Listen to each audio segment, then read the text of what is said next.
Hello, students of class 11th. Good morning to everyone. VKM India is here and you are welcomed in orientation. Students, आपके course syllabus से मैं एक बहुत प्यारी सी कविता लेके आया हूं आज आपसे डिस्कस करने, आज आपके साथ पढ़ने और सीखने. Be careful, this poem is very much important for your exams too.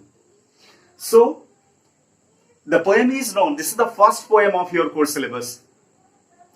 We are talking about a photograph written by Shirley Tolson.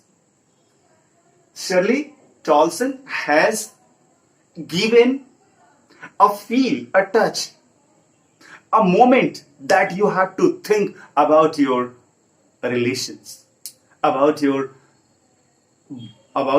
family members, about your mother, about your brothers, about your parents, about your friends, about your relatives. So how intimately you are attached to them. Sometimes कभी कभी हमारे जीवन में ऐसा आता है जब हम अपने उन रिश्तों की गहराई को उस समय नहीं समझ पाते, लेकिन वक्त हाथ से निकल जाने के बाद उसकी गहराई हमें छेदने लगती है, हमें कुरेदने लगती है, हमें कष्ट देने लगती है. तो the importance of our relation, the intimate bond of our relations, the family touch through this poem, Shirley Tolson goes to make us feel. First stanza, there are 4 stanzas in this poem. इस poem में 4 stanzas हैं. First stanza की हम बात करें तो poet के हाथ में एक फोटोग्राफ है और उस फोटोग्राफ को वो एक्सप्लेन करती है इन फर्स्ट स्टांजा में कि वो फोटोग्राफ क्या है और उस फोटोग्राफ को कार्डबोर्ड कहती है.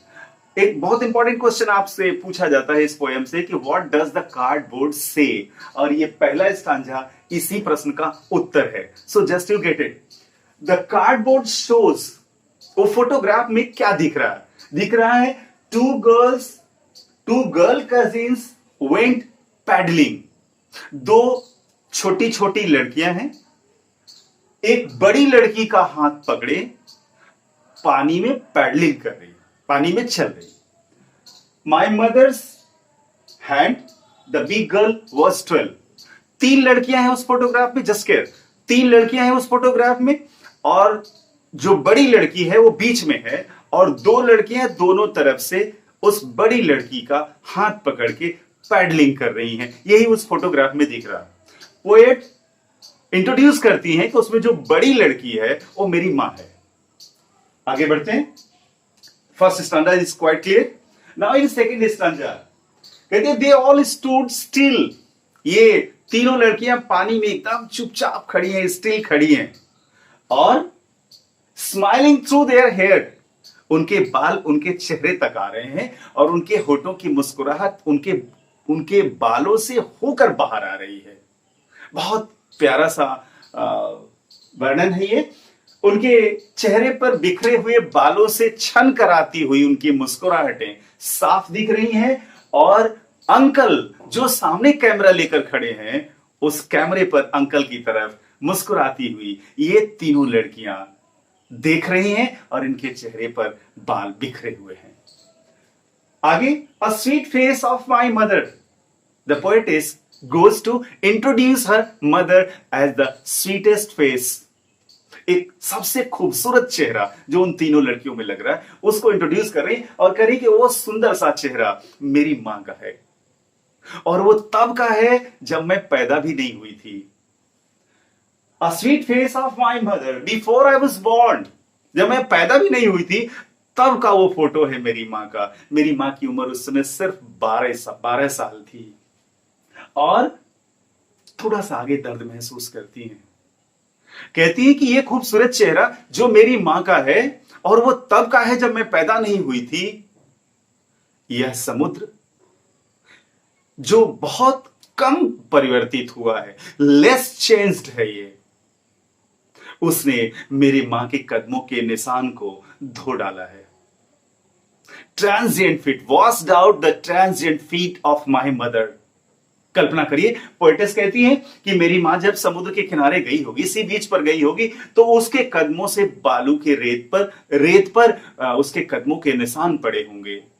यह समुद्र तो जस का तस है, इसमें कोई परिवर्तन नहीं हुआ है, लेकिन इस कभी ना बदलने वाले या बहुत कम बदलने वाले इस समुद्र ने मेरे मां के पैरों के निशान मिटा दिए होंगे। वो ट्रांजिएंट फीट, वो temporary feet. So through these two lines, these two lines, the poetess goes to say there are two types of things in the world. The first one is known as nearly permanent. बहुत कम परिवर्तन, समय के साथ उसमें बहुत कम परिवर्तन होता है। And many things are there to be presented as too temporary. कोई उसकी आयु नहीं है, वो कभी भी खत्म हो सकता है, वो टेम्पररी है। तो ये ह्यूमन लाइफ, ये human footprints on the earth are temporary life. And the poetess goes to say something in stanza third. Yes, students, we are in third stanza. Third stanza अपने आप में बहुत मार्मिक है और बहुत टचिंग, बहुत एक इंटीमेट फील देने वाला है।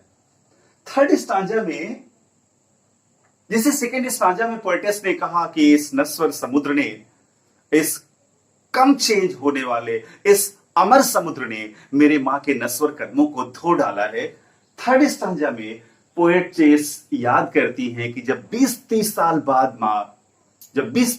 बाद मेरी मां ये फोटोग्राफ देखती थी तो बहुत खुश होती थी, और खुश होके हम लोगों को बुलाती थी और बुला के कहती थी, देखो सी बेटी एंड डॉली को देखो। दूसरी चीज क्या, just see how they dressed us for the beach. उन लोगों ने हमें बीच के लिए कैसे तैयार किया, हमें कैसे कपड़े पहनाए।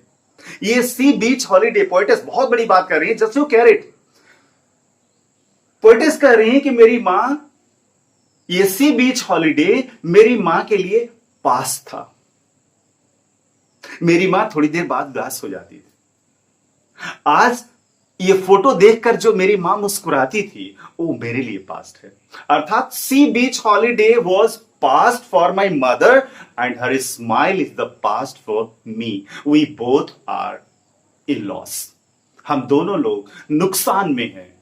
मां ने अपना सी बीच हॉलीडे खो दिया और मैं उसकी मुस्कुराहट खो दी, और हम दोनों अपने अपने इस लॉस पर दुखी हैं। हम दोनों अपने अपने इस लॉस पर उदास हैं। पोएटिस इन फोर्थ स्टांजा में बढ़ती हैं। Now we are in fourth stanza. In fourth stanza poetess बड़े उदास शब्दों में कहती हैं कि मेरी मां को मरे हुए उतने साल हो गए जितने साल वो लड़की जिंदा रही, अर्थात नियरली 12 ईयर्स। 12 साल बीत गए हैं, और इन 12 सालों में जो परिस्थितियां हमारे सामने आई हैं, अपने मां के उस साथ को जिस तरह से हम याद करके जैसे उदास रहे हैं, इन परिस्थितियों ने हमें चुप करा दिया है। The circumstances have silenced us. I have nothing to say. I cannot explain. I cannot tell how sad and how emotional I am at this place. I am right now. So the poetess goes to end this poem in a very touching way, और वो कहती हैं कि वो अपनी मां को miss कर रही हैं और उनकी मां के मरे हुए 12 साल हो गए हैं, और इन परिस्थितियों में उनके पास कुछ भी ऐसा नहीं है जो आपसे कहें। परिस्थितियों ने उन्हें चुप करा दिया है। सो इस तरह से ये एक टचिंग पोएम था, फोटोग्राफ, शेली टॉल्सन का लिखा हुआ, जो आपके कोर्स सिलेबस में था और मैंने एक्सप्लेन किया, और मैं उम्मीद करता हूं कि इस एक्सप्लेनेशन से आपको मदद मिलेगी और इस पोएम को आप अच्छे ढंग से समझ पाएंगे। Wishing you all the best.